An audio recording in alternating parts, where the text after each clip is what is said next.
Let's be real for a second. We all have those hard things, those important things we know we should be doing, but they feel impossible, right?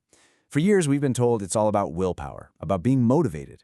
But what if that's just not the real story? Today, we're going to strip all of that noise away and get to the simple, maybe a little uncomfortable, truth of what it actually takes. And this right here, this is the whole game. It's a complete shift in thinking. The struggle you're feeling isn't some deep character flaw. You don't lack desire. The problem isn't you. It's your setup. It's the way your day-to-day life is actually put together. So that leads to the big question, doesn't it? If my structure is the problem, then what's wrong with it? How are we all getting it so completely backward? Well, let's start digging into that. Okay, let's dive into our first section. I call this one the discipline trap. And it's a trap because this is where most of us get stuck. We've been taught to think about discipline in a way that pretty much guarantees we're going to fail. I mean, think about it for a second. The entire self-help world, it thrives on complexity, doesn't it? It sells more books, more courses, more fancy planners. It makes change feel like this huge, overwhelming project. And that just keeps us searching for the next secret, instead of just acting on the simple truths that already work. And this is what that complexity looks like in the wild. We get hit with all these intense solutions. And you know what happens, right, when we can't stick with it? Because who could? The story we tell ourselves is, I guess I just didn't want it bad enough. See how that works? It puts all the blame on us, not on the ridiculously complicated system we were told to use. And here's the really sneaky part, the psychological trap. When a task feels that heavy, that complicated, quitting doesn't even feel like quitting. It feels reasonable. It's just waiting until I'm more ready, or waiting till I have more energy. Complexity gives us the perfect out, the perfect excuse to do nothing. So if it's not that we lack desire, why does the effort itself feel so agonizing? Let's get to the real diagnosis. Let's talk about what's actually going on in our brains when we try to do something difficult. First things first, we have to totally redefine discipline. It is not some magical trait that some people are born with and others aren't. Not at all. It is simply the outcome of a well-structured system. It's what happens naturally when your environment and, crucially, the timing of your actions are lined up correctly. When they aren't, no amount of motivation is going to fix it. And this slide, this is the key to everything. This right here is the mechanical error we're all making. Most of us live our lives by the order on the left. We start with stimulation. We check our phones, watch a quick video. Then we get comfortable. Then we try to do the hard work. But the people who are actually consistent, they live by the order on the right.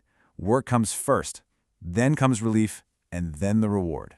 So why is that order so incredibly important? Well, because when you start with stimulation, the social media, the funny video, your brain gets its little dopamine hit right up front. It's already been paid. It has absolutely no chemical reason to cooperate with the difficult thing you want to do next. Effort is always going to feel heavy when it comes after an easy reward. Okay, so if the problem is really just the order of things, then what's the fix? Well, the good news is it's not another complicated, overwhelming routine. It really just boils down to 3 incredibly simple rules that basically re-engineer your setup for success. And here they are. That's it. Seriously, this isn't about becoming a totally new person. It's about following these 3 mechanical steps. 1. Get rid of the stimulation before you start. 2. Make the task you have to do laughably small. And 3. Only give yourself the reward after the work is done. Let's break each one of these down real quick. Rule number 1 is all about embracing boredom. We are terrified of being bored, right? We'll do anything to avoid it. But boredom, it's the necessary transition. It's the gear shift. When you take away all that easy stimulation, your baseline level of engagement just drops. And suddenly, that hard work, it doesn't feel like a punishment anymore. It just feels manageable. And manageable is all you need to get started. Next up, Rule 2. Your brain isn't actually afraid of effort. What it's afraid of is feeling trapped by the idea of a huge, endless task. The thought of I have to clean the entire house is paralyzing. But I'm going to put away one dish. You can do that. Shrinking the task removes the pressure, and once you start, well, you know what happens. Momentum often just takes over. And finally, Rule 3. And this one is not optional, okay? This is how you literally rewire your brain.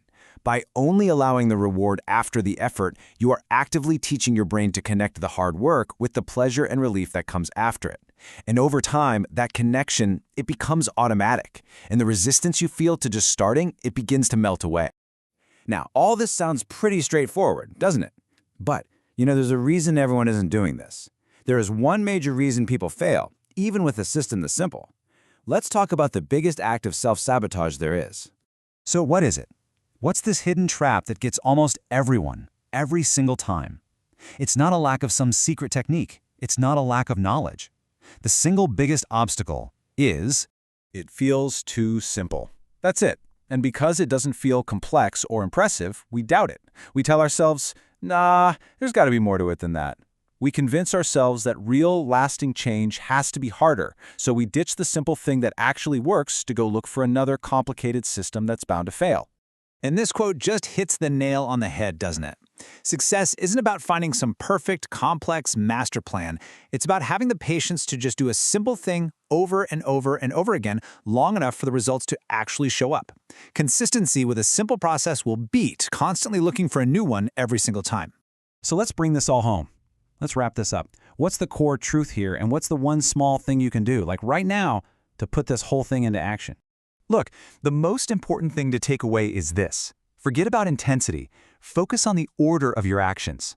Stop waiting around for motivation to strike. Just fix the sequence. And please, stop trying to become some new disciplined person. Just create a setup where doing the right thing is the most logical, easiest next step. And I really want to leave you with this final thought to chew on. If it really is this mechanical, this simple, then why does so many of us stay stuck in that cycle of starting and stopping year after year, while just a few people quietly build momentum and get incredible results? The answer has absolutely nothing to do with talent. It has everything to do with structure. And that's the bottom line. It's not easy? No. But it really is this simple. The secret isn't out there somewhere waiting for you to find it. It's right here. Fix the order, shrink the start, and then just have the patience to let a simple, structured system do the heavy lifting for you.